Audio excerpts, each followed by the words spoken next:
Once upon a time in the quaint town of Boostful, there lived a boy named Simoloks. At just 7 years old, Simoloks was like any other kid his age, but with one fascinating exception. He was unshakably, undeniably, enthusiastically in love with Rocket League. His dreams were made up of neon colors and bouncing balls.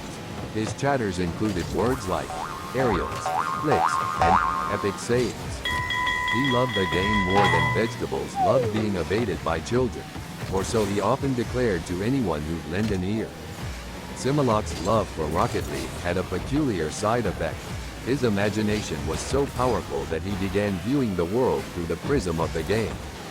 Any round object became a ball to hit, and every car was a potential Rocket League contender. Roundabouts were especially exciting for Simoloks. He'd often nudge his dad to boost through them, shouting, "Go, Dad!" Great shot. His teachers too were sucked into his Rocket League daydreams.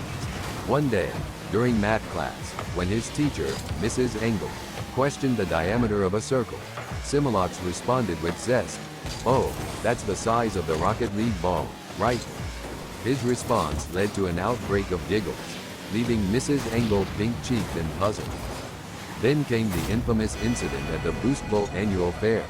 The main attraction was an enormous hot air balloon shaped like a car. Seeing it, Simoloks had a light bulb moment. He decided to recreate the Doomsday Dish, a famous Rocket League move where the player lifts the ball off the ground and hurls it into the goal, with the life-sized balloon. Decked in his Rocket League jersey and powered by boundless enthusiasm, Simoloks approached the anchored balloon. The crowd watched as he climbed into the balloon, unfastened it, and with the help of a gust of wind, hoisted the balloon high into the air. The crowd gasped as the balloon-cum car swooped down and nudged a giant, inflatable ball towards the make-believe goalpost.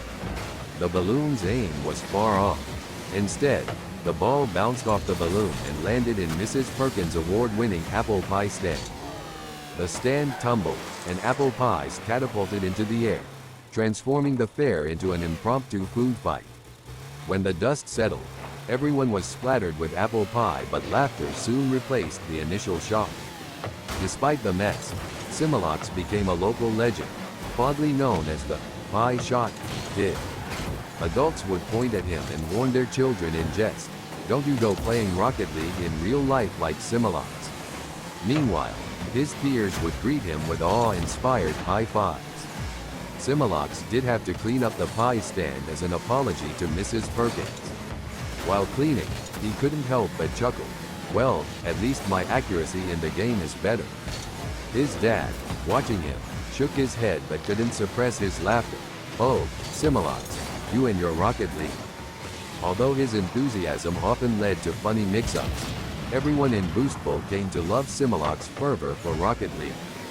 They knew it wasn't just about a game for him, but a way to add fun and laughter to their otherwise peaceful lives.